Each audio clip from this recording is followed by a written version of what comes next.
Antes de la crisis de 1929, América Latina crecía exportando materias primas al resto del mundo.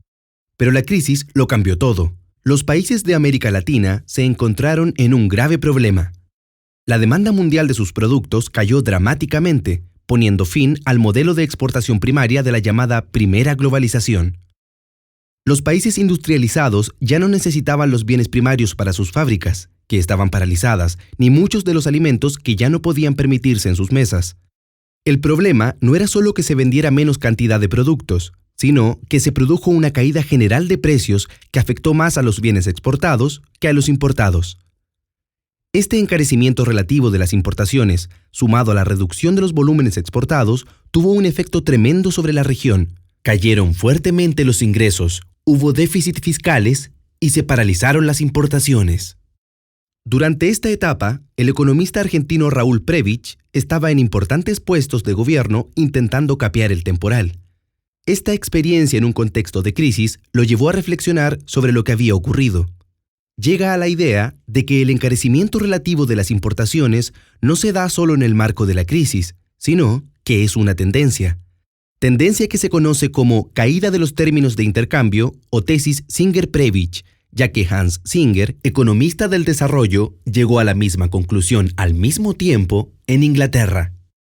Esta tesis tenía importantes implicancias que fueron desarrolladas y defendidas por la CEPAL en los años siguientes.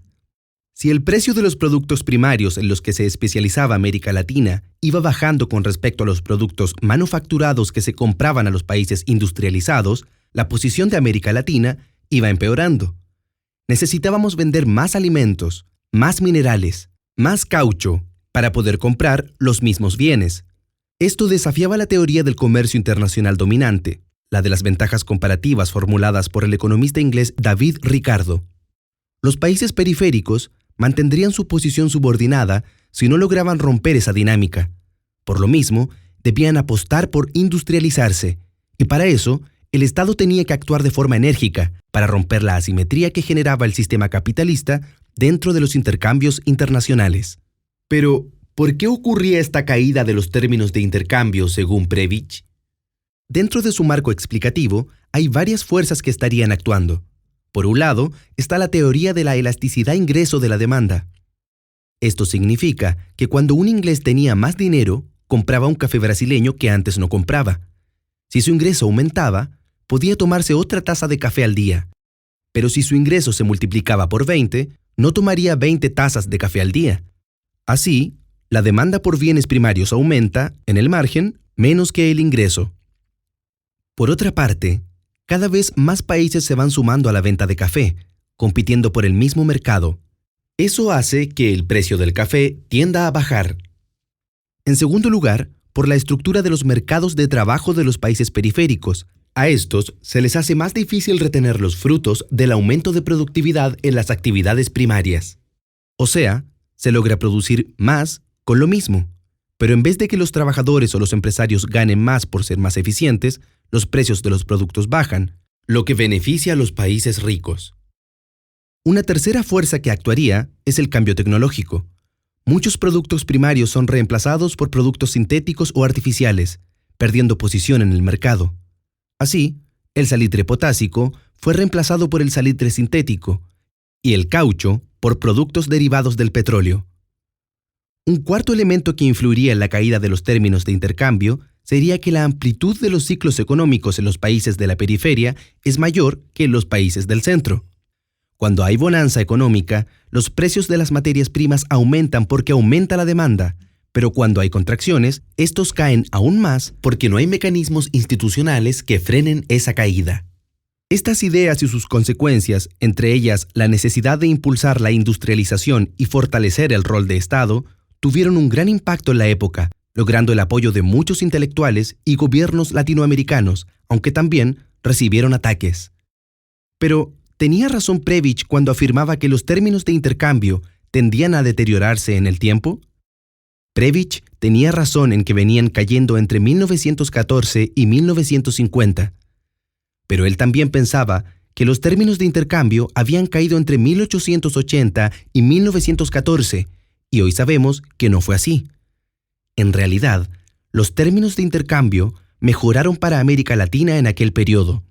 Los datos que usaba Prebisch para aquel periodo no eran de buena calidad, ya que no estaban considerando el efecto de algunas fuerzas muy poderosas, como el impacto de la caída de los costos de transporte. Hoy, que contamos con datos de mejor calidad, sabemos que para ese periodo en particular, Prebisch se equivocaba. Con los datos que hoy tenemos sobre 150 años, ¿podemos o no afirmar que existe una tendencia de largo plazo? La visión de conjunto valida la idea de una caída de los términos de intercambio. Esta caída se da por derrumbes bruscos, tras los cuales no se recupera el nivel anterior, o por una baja gradual en otros periodos. Esto quiere decir que, con excepciones para algunos periodos concretos, como la primera globalización y finales de la década del 2000, la tesis de Prebisch fue correcta. Sabemos entonces hoy que Prebisch y Singer tenían razón en lo central, pero que es necesario hacer 4 matices. 1.